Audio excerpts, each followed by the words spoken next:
Welcome to my podcast, Midnight Bowl of Cereal. I am the empathetic nihilist, and thank you for being here. So I just wanted to talk about something that has been going on in recent media.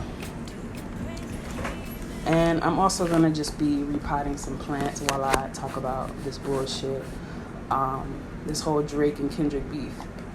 Now, I'm not a rap head. I'm not a old head. I'm not a hip hop head. I don't listen to a lot of, I don't listen to pretty much any music that's played on the radio.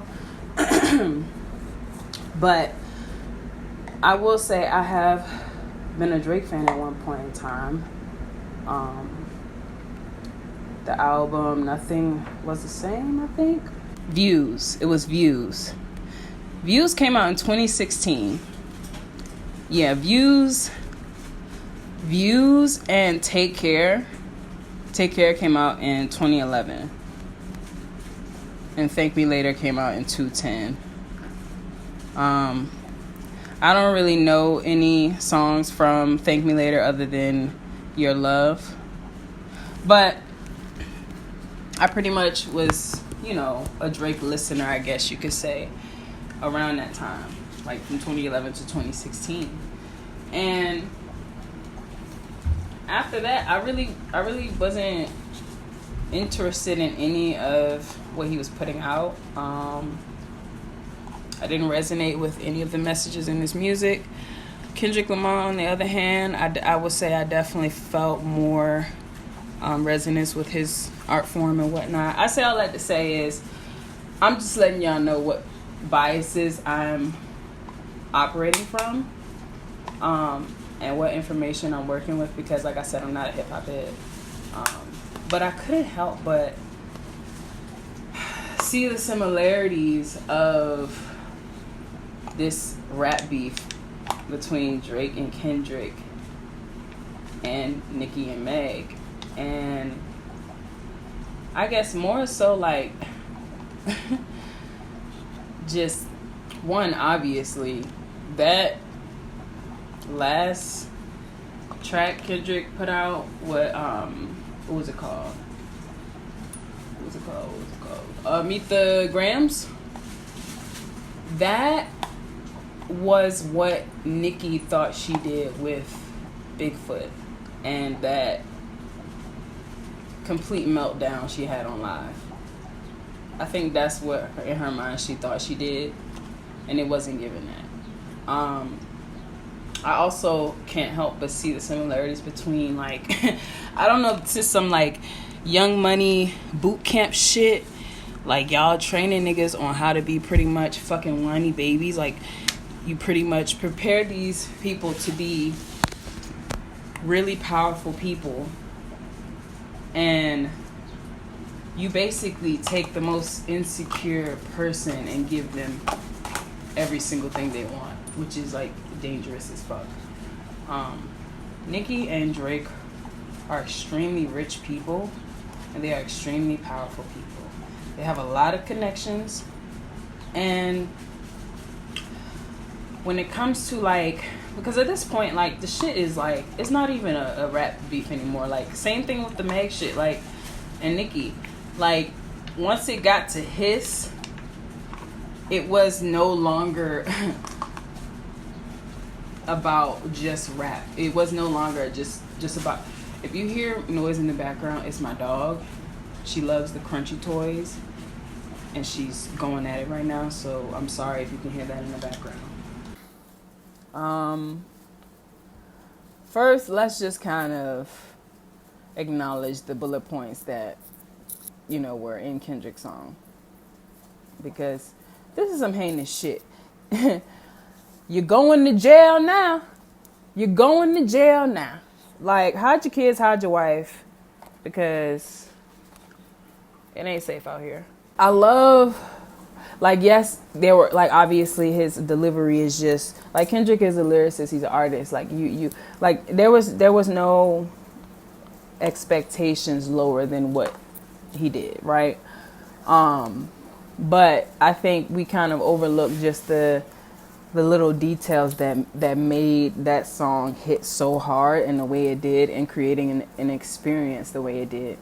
For one, I will compare like the disrespectfulness of the song to the Hit 'Em Up diss that Tupac did.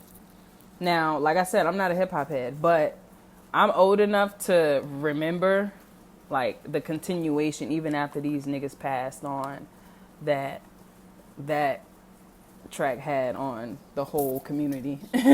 So it definitely gave the disrespectfulness of that, but his delivery and like Kendrick has a way of like stepping into these different vocal characters and enunciating his words. And with this, he didn't really have to do that as much until he got to the end, really. The sultriness kind of have the same delivery. It made me feel the same delivery as his when it comes to like diss songs, like and like a popular conflict like this between two very popular people. It gave me that same feel his gave me, where it was like, you saying some real like scandalous shit, but you saying it in such a way that it's like light work, you know. And Kendrick has this tendency to have this like melancholy tone when he's trying to draw emphasis to something, and I feel like he did that very beautifully with Meet the Grams. Also, his use of piano chords and how he harmonizes his vocals, fire, chef's kiss. Like, I'm sorry, Ginger is really like going to town on that toy.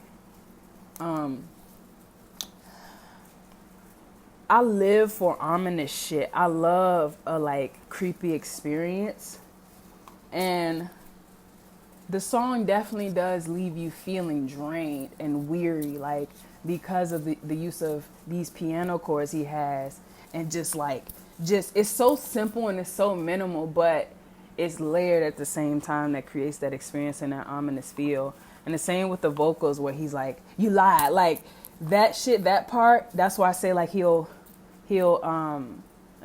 like add emphasis, and using those background vocals layered like that. I think that was like really overlooked because of just the shock value lines he was delivering.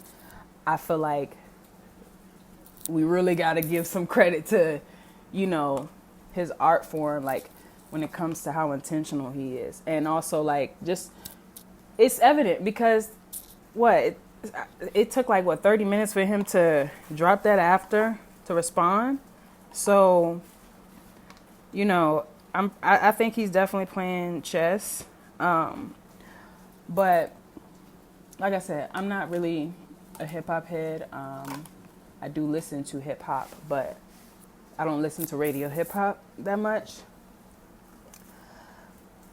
I will say this though. Now that like all these bombs have been dropped and all these allegations have been dropped in this song, and Drake has said, has alleged that Kendrick has done some things that can be career ending, and Kendrick has alleged that Drake has done some things that could be career ending. But I don't think, and Kendrick is also very rich and very, popular. But I do feel like there's a certain level of gatekeeping when it comes to like how big and how powerful, I should say, Kendrick is in comparison to Drake. Because after this, like, even as embarrassing as this shit is, and even more embarrassing how he responded with the very just shitty response he gave, which was pretty much him saying, I know you are, but what am I? Like, or I know you am, but like, it was just very like elementary school response. Like, you was better off saying like, no, nigga, I ain't do that shit, as opposed to pretty much defending your actions by calling someone else a hypocrite by defending what they are calling you, which is a Leonardo DiCaprio cosplayer. That's what they're calling you. So you, instead of flat out denying or just being quiet and not saying anything, which I feel like that would have been even, even equally as sus. But I just feel like the response wasn't given. It won't given because at the end of the day, these are allegations. We have no proof. We have no receipts yet. We have no solid evidence that what these two men writing poetry and love letters to each other publicly really lies. Like, we don't know where the truth lies. There's always three sides to a story. And, I really wasn't like, as like, it really didn't give me the visceral reaction when I heard like the part of like, you got a daughter or whatever, because it's like, I'm not gonna say I don't care. It's just out of all the shit that he said, it's very interesting that a lot of Kendrick and Drake fans alike are mainly concerned about that as opposed to the allegations of this nigga literally pretty much being what is the guy name? He's giving the guy the Prince of Persuasion. If you know who that is, bro, I'm gonna put a picture. If you watch Bob's Burgers, I love you. You're a part of my friend group now. It's giving Prince of Persuasion. Like, it's giving Pusher in the River. It's giving like like, I don't know, bro. It's just funny how niggas, and when I say niggas, I don't mean like men just in just exclusivity. I'm talking about like ignorant motherfuckers. When niggas hear that they fave, it has any association with anything resembling a sex crime, they become the biggest tin hat conspiracy theory motherfucking hoteps on this planet. And it's just very interesting and very, it's very fun to watch, it's very, it gives me such a good feeling in my heart to see that men have such an allegiance to defend the Leonardo DiCaprio cosplayers and the Prince of Persuasions as opposed to defending the Louises and the Tinas, But, yeah, I just found that interesting because it's like everyone's taught, like from the few videos I have watched of the people, like the reactions to this whole thing and like the video breakdowns and the video essays that have already started before we've even like gotten solidified information on if any of this shit is true or if any of these niggas' words hold any merit, because we don't know these niggas. None of y'all know these niggas. Like, the only person that can know is Drake when it comes to his situation, and Kendrick when it comes to his situation, and whoever they pray to. I've seen people say, okay, well, who won? Or like people are declaring like who won because of how Drake has responded, and it's not really a good, it's not really a solid response. People are like declaring who won, and to me, I don't think there's a winner, bro. I don't think there's a winner. I love some of the Drake songs, but what the fuck you know about 15-year-olds? Like, I just don't get it. And we've seen it time and time again. Like, we have way too many examples of this shit happening. And it's like where my frustration lies is where people are like, oh, Kendrick won this, or people are like, who won? Because they're, we waiting on receipts and we waiting on the legitimacy of these claims and these asinine accusations. But it's like, same thing with the whole Diddy shit. Like, people were more inclined to believe that he was having, diddly diddling parties and devastated by that than they were about the fact that this nigga is literally running a fucking sex ring, bro. Like, the nigga is literally trafficking his girlfriends and trafficking young women that are around him. And it's like whole lawsuits. Like when it comes to like the diss songs, or it comes to the artists that you have the receipts of, like these are cold crimes. This shit is not battle rap anymore. This ain't entertainment no more. This shit ain't funny. This shit ain't fun. This shit was never fun, because the public likes to, they call it the court of the public opinion, or I don't know exactly the phrase, but we love to see a public hanging. We love to see a public lynching. We love to see someone that we've built up now tear them down. We love to see that shit. We love to participate in it. Because that's the society we've created. That's what we've allowed and we've accepted as being acceptable, because y'all still gonna buy tickets to see Doja Cat, even though her boyfriend has all these accusations against him and all the receipts that are coming out about him. And also, y'all still gonna watch Oprah and go buy and support anything she fucking do, knowing she was rubbing elbows and besties with Weinstein and all them other niggas, and Epstein and all them other niggas. Y'all still gonna fucking bump R. Kelly music, and y'all still gonna shake ass to Drake and Kendrick, whether these claims are true or not. Because I feel like at the end of the day, no one won. Like, but there is a loser. The loser is us. Like, the loser is fucking us, because we as society has said it is okay for someone who is in a completely different stage of their life, a 45-year-old man and a 17-year-old girl who is now 18, because now it's legal. Now she's mentally a different person 24 hours later. Yeah, that makes sense. I have some tomatoes, some cilantro, and some arugula that I'm going to be repotting. I'm probably going to do 10 of each, because I'm just not trying to do all of that today. But it's just funny to me. It's just so funny to me. And that's why I kind of just don't give a fuck, because I know nothing's going to change. Like, I know that as a society and as a media collective, we Olay and Friends. It's a show on YouTube. Please go watch it, because they definitely break it down way better and articulate it way better than I am doing right now, because also these are lawyers and these are people with PhDs.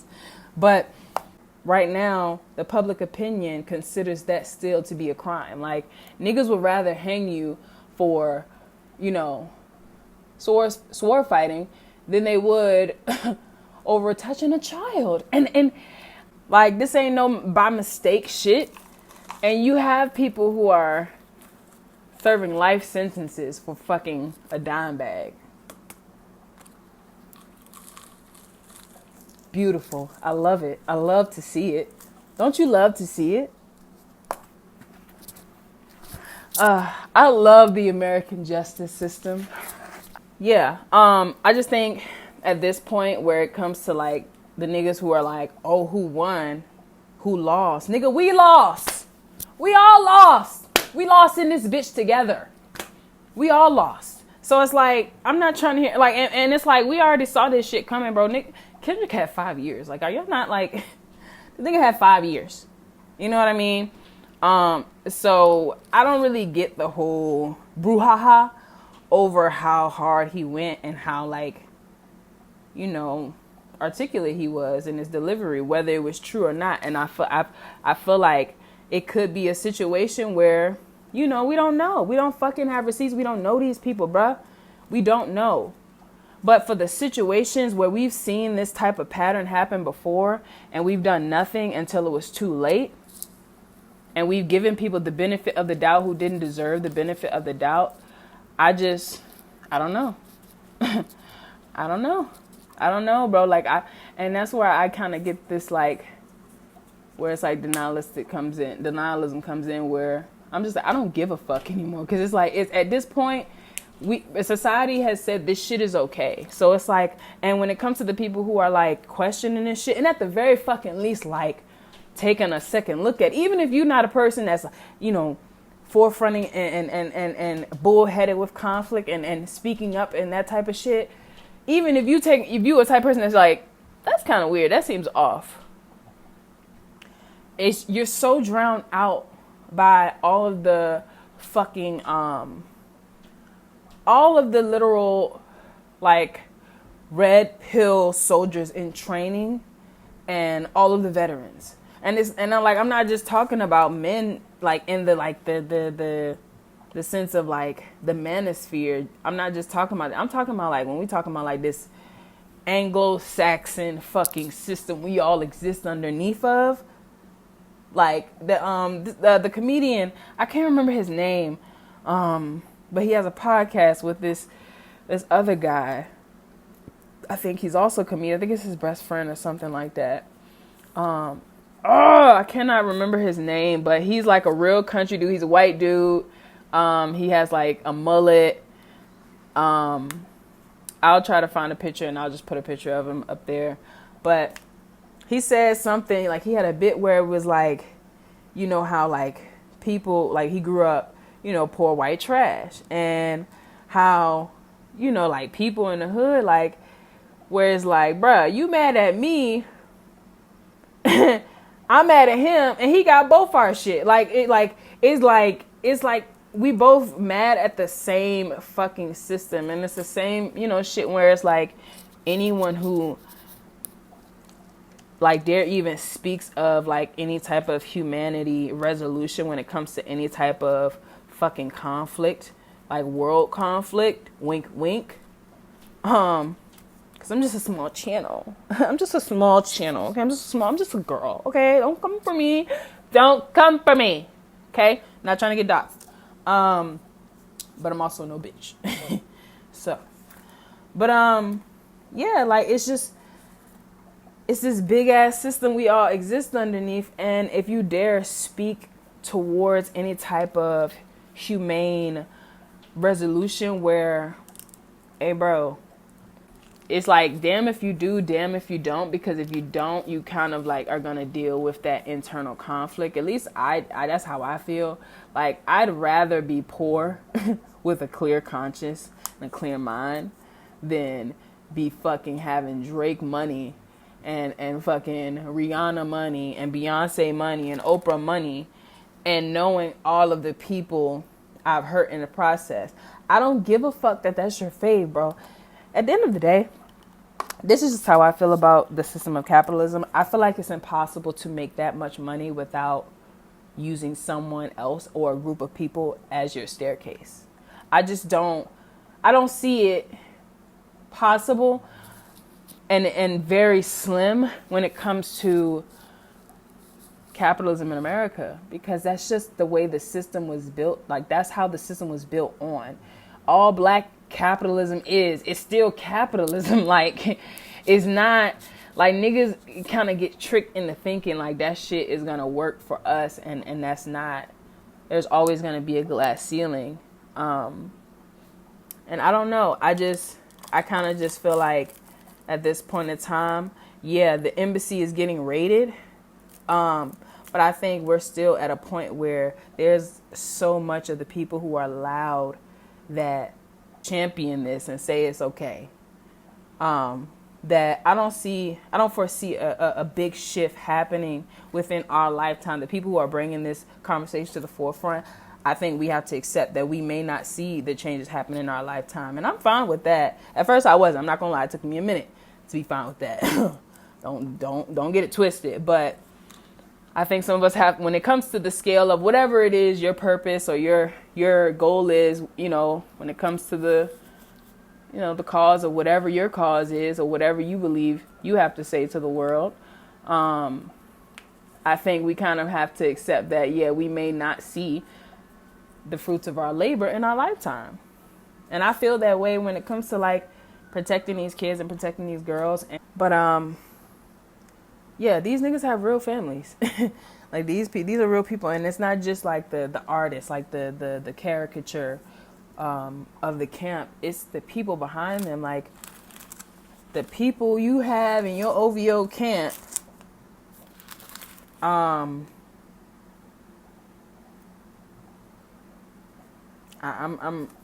don't want to say allegedly have some you know, you got some sex offenders in your camp. And same thing with the whole Nicki shit, where Meg said what she said.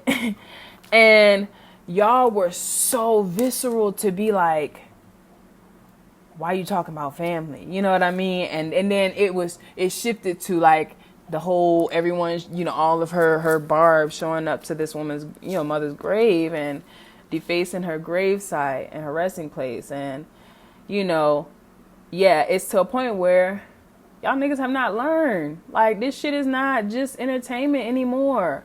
And we fuel this machine. We fuel it. We put the gas in this car, bro. We keep it running.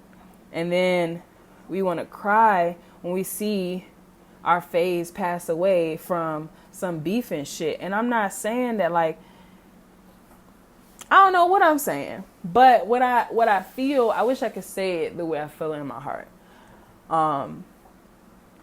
Because it's a mix of frustration and just weariness, I'm just weary. I'm just tired. Because it's like you want to protect, but at the same time, it's almost like the closer you get to this fire, you're going to keep getting burned, and you just, I don't know what I'm trying to say. I'm trying to, process my thoughts, but I don't think anyone won this battle, this war. Same thing with the Nicki shit. I don't think anyone won. I think we all lost, because at the end of the day, whether and we know that the Nicki shit is true. Like, we can look up the case. You know what I mean? That's not an allegation. That's a hardcore fact. But with the whole Drake and Kendrick situation, we have yet to get any receipts, and confirmation. Like, credible receipts, not just fucking text message screenshot just from who knows who the fuck it is and who the fuck it's from, But when we have gotten those receipts, what did we do with them? We just kind of taunt and bully the person. We'll comment on Nicki's posts and all her pictures and all that shit. Oh, your husband's a sex offender. You're married to a sex offender. But to what end? Y'all know that bit from Unbreakable Kimmy Schmidt where she was like, show me the receipts. Like, for real. To what end? Because if y'all not gonna make no moves to change the fucking culture and change the way we moving, what the fuck is the taunting and the bullying and the trolling is gonna do? You know what I mean? And that's why I say we lost. Like, yeah, Drake got fucking humiliated. Kendrick smeared his dick across Drake's forehead with that track. His delivery, like, obviously Kendrick is a better rapper when it comes to just delivery, when it comes to artistry, when it comes to intentionality. Drake is trying to make hits. You know what I mean? Drake wants to be popular. Drake wants to, Drake trying to be here for a good time, not a long time. And Kendrick is pretty much like, nigga, you ain't gonna be here long if you keep fucking around like this. And it's like, I feel like that's what so many people in so many different ways have been trying to say to their respective communities when it happens. Same shit. And it's not just rap. Marilyn Manson is another fucking example. Like, y'all niggas will go to bat for Marilyn Manson. And it's like, but the receipts, we just gonna, okay. Like, the fact that Diddy could be potentially bisexual is more jarring to y'all than the fact that this nigga house got raided for sex trafficking. And amongst other things that were in the documents, which I'm not gonna go into. You can read them for yourself. I just think it's very comical. It's very comical and it's very performative, and that's why I just kind of be like, I'm not here for the brouhaha and the, all the let's get up in arms about these allegations and oh, he said this, he said that. When it's like, even if there were receipts to confirm what he's saying is true, how y'all niggas gonna move different? We got generations of fucking fucking Billy D. Williams. Like, I'm talking about, like, and this is like, I'm just talking about the entertainment industry as a whole. We have different versions of these in different genres. It's not just rap. It's not just hip hop. It's not just pop. It's not just, punk and rock and roll. It's not just metal. It's all of this shit. It's so deep and ingrained in our culture as a society that we just don't have a way of, like, a lot of us don't have a way of critical thinking. You know what I mean? Like with the Marilyn Manson shit, there was like a whole fucking, like, you can get away with shit under the guise of art and performance. And I think that's why when it comes to these shock value, the fucking beef and the battle rapping and stuff, and then once it start going to some other shit, and Remy wasn't as like like spewing allegations, like crimes, as much as like the current day rap beefs consist of. But it still had that same like energy, where it was just, it just had that unbashful, I'm going to call you out on this shit. But I don't know. I lost my train of thought with that one. We're going to come back to that. But like I was saying, I just don't think there's a winner. Like, I think we are the losers.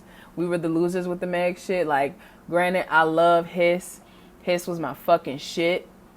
But Nicki is on tour right now. Nicki's one of the most popular international artists.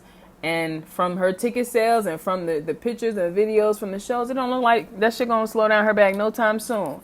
That's why I said these are very powerful and rich people we are talking about. There is no fucking loser when you're talking about one of the opponents can literally pay for your whole existence and has lifetimes worth of hush money. You know what I mean? So I think, and I can't remember the channel. I think his name was FLWRS. I'm gonna try to put a picture of his channel. He had a video kind of talking on it briefly, and one comment, which I love that he pinned the comment. The comment at the top was like, "I don't really believe Drake is gonna be out." And there was no story. The story about him with a 17-year-old was the performance he did where the girl was on stage, yada, yada, yada. Y'all seen the video. Y'all know what I'm talking about. And if you don't, go look it up. You'll know what I'm talking about. It was back in his Young Money days. And he went on to say, and I also don't think he would have to pay. Like, why would Drake have to pay for sex? Like, he's one of the but the way he put it, he wasn't like an angry commenter, but you could tell that he was just so far detached from the point. And I loved how FLWRS responded. He was like, that exact response is why people who are put in these positions of power think that, because I'm me and because I've reached this level of success, that everyone wants me. And no matter who it is, I can have anything and everything I want because I am me. Because I am Drake, I can have any woman I want. That's what it, and then that's the culture we've created. That's the culture we've enabled, and we said is okay because we continue to pretty much provide these niggas with a lifestyle. Let's bring back public shame. Shame, shame, shame. Like, let's bring back public shame. You know what I mean? Because the audacity of some of you niggas, the cheek, the nerve, the audacity, and the gumption of some of you niggas. I'm shooting through every pervert that lives to keep the family safe, period. That's one thing I will agree on. Like, I ain't for none of that shit, bro. I ain't for none of that shit. And it's just so fucking like caricature, like how I've seen these men react to that line. Like, how they react to the fact that he has a daughter, or that he allegedly has a daughter, is more jarring than the fact that his current kid that we already know about could potentially be existing around people who are a danger to children. And we are so deluded that we are more concerned about what a grown man is doing with his dick with another grown man, diddling with each other, than they are about that same man with teenage girls. Whatever. I don't know.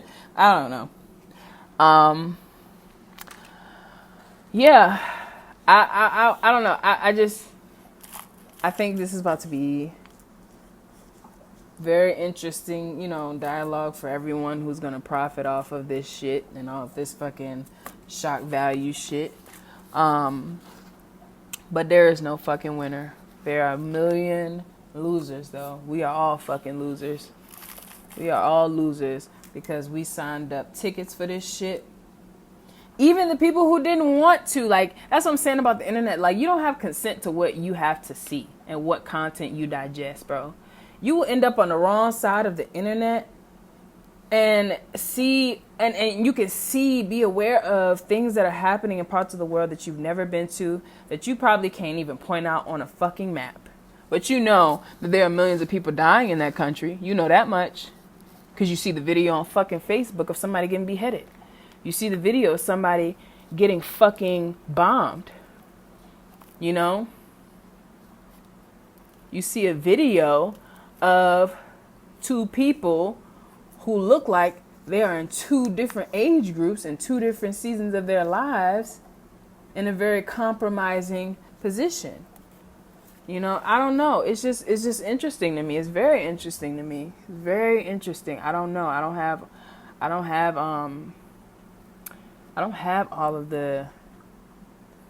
any of the answers, my nigga. None of us do. And I really wish we stopped letting people with microphones cap like they do. It's okay to say you don't know. I don't know why people think it's such a fucking sin to say you don't know something. You know what I mean? It's okay to say, I don't have the answer right now. I don't know. I don't know. Get back to me on that. I may not know in this lifetime. Shit. But I'm open to learning. That's what makes the difference. It's okay to say you don't know. But if you want to talk about something, be open to learning. Be open to change, be open to dialogue that is different from your own. And I think when it comes to the people who have the most followers and the most noise and the biggest megaphones, a lot of them are catering to the people who, they're catering to the kids, they're catering to the grown ass adults who enable this shit and who are, who want to see some sort of payoff and benefit from taking advantage of people who don't have all the information, taking advantage of ignorance. So yeah, I don't know. I would just say protect what's closest to you, protect those closest to you. I wouldn't, try to rip your hair out trying to figure out the answers right away because, like I said, a lot of shit has not been confirmed. And even if it fucking was, y'all niggas would not be moving no different because y'all done this shit with Cosby, y'all did this shit with Oprah, y'all did this shit with R. Kelly, y'all do this shit with every fucking person that comes out with some fucking sex crime. So I'm not taking none of y'all niggas serious about the fact that y'all think that this nigga potentially has a fucking daughter. I don't give a fuck if he has a daughter. I hope he doesn't. I fucking hope he doesn't. I hope he is a deadbeat dad and he isn't in her life. Cause that's one less fucking traumatized girl that gotta walk around this bitch. Fuck that. Allegedly. Nah. I don't know. And I don't know, by default, I can't, you gotta, people say, you gotta meet people where they at, and when it comes to, the black discourse and talking about black people problems with white people and all this shit like that or whatever, yeah, for one, we don't need to be, we ain't doing that over here. But I think, what was I going to say? I think we just kind of have to start where you can reach. Start in your community, because these are celebrities. We don't know these niggas. These niggas have way more capital, way more fucking power, way more autonomy, way more say than we do. These niggas rubbing elbows with our policymakers. Like, and y'all niggas are worried about the fact that this nigga, I don't know. I just don't buy the hype. I don't buy the everyone's, oh my God, like he said. I don't buy. Kendrick's so calculated. Kendrick's playing chess. Drake and J. Cole playing checkers. And it's like, I don't buy any of the hype, because, like I said, we've seen this shit before. Whether this shit is confirmed or not, whether it's alleged, and this shit just silently goes away, and next thing we know, we got Drake fucking voice animating in a fucking Disney film next year. And now he's back on top, and now he's like, I don't buy it. I don't buy it. I'm sorry. Yeah, the embassy getting raided, but baby, I don't know if it's gonna happen in our lifetime. I think it's all for show, because y'all niggas not gonna move different. And how much it took for the federal government to get involved with the whole Cassie shit was because of how much the media and social media was putting out. Because we've known about Diddy for years. We've known about his fucking money troubles and problems with artists, and how he deals with artist money. And we've known all of that. We known, R. Kelly was hanging around young girls suspiciously. Oh, it's nothing wrong with liking younger women, And it's like, when it's too late, it's just like, that's why I kind of be like, I care, but at the same time, I don't give a fuck, because I know y'all niggas not about to. We not in a collective space where niggas are willing to, where at least I would say the people who do care, they're so drowned out, and the noise is so drowned out by the other people, that there are people who care. I'm not gonna say they're not people who don't care. They're not black creators and people of color, and even people who are not of color, who want to be a voice of reason and be someone who can see that this shit is a problem, or who may have a platform that can speak on these things and be able to bridge the gap and meet people where they're at. There are people who are doing that. There are people who are trying, But like I said, to a certain point, you're going to be gatekept. And I think Drake's whiteness, his ambiguity. That's how you say it. Ambiguity has granted him a lot of privileges. That's kind of why I'm going to sound like a hater. I already know I'm going to sound like a hater.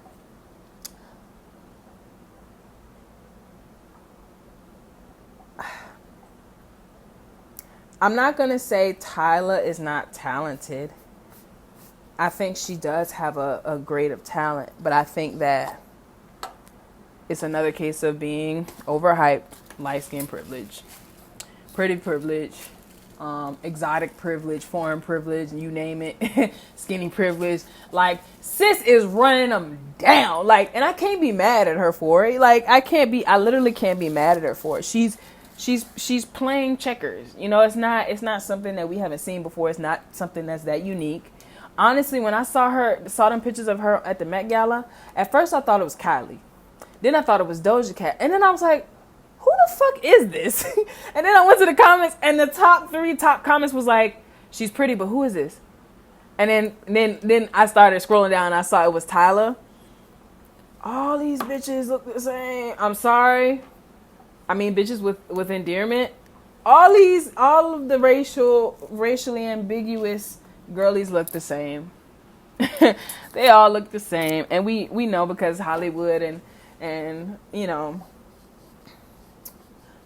society has a formula they want to follow. Society has a standard of beauty, a standard of blackness, and a they got a limit of what, it's a limit. But yeah, I don't want to drag this shit out too long because, like I said, I don't really care about the rap beef shit. I care about the seriousness of the after effects of how the fallout of all this shit, because we keep seeing the same shit happen over and over again, you know. But yeah, I hope you guys. What the fuck was that? I just glitched. I hope you guys enjoy this episode. Please, if you have not seen my last episode, my first episode, Why We Hate Our 20s, that's the video version, the condensed version, but I do have the long form version on Spotify, so I will leave the link below so you can take a listen to that episode if you have not already.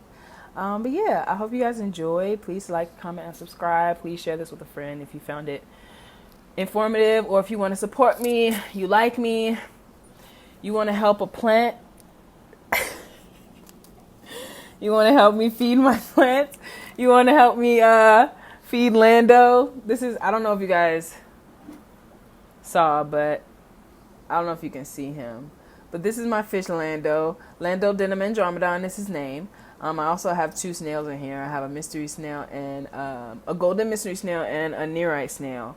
I'll have a video coming out about them, introducing you to them and whatnot later, so I'm not gonna go into that, but I just wanted y'all to say hey to my babies. Ginger, come say hey. Oh, she's asleep. I'm not gonna bother her. But yeah, I love you guys and have a great day. Go touch grass, drink some water, and eat pussy. Bye.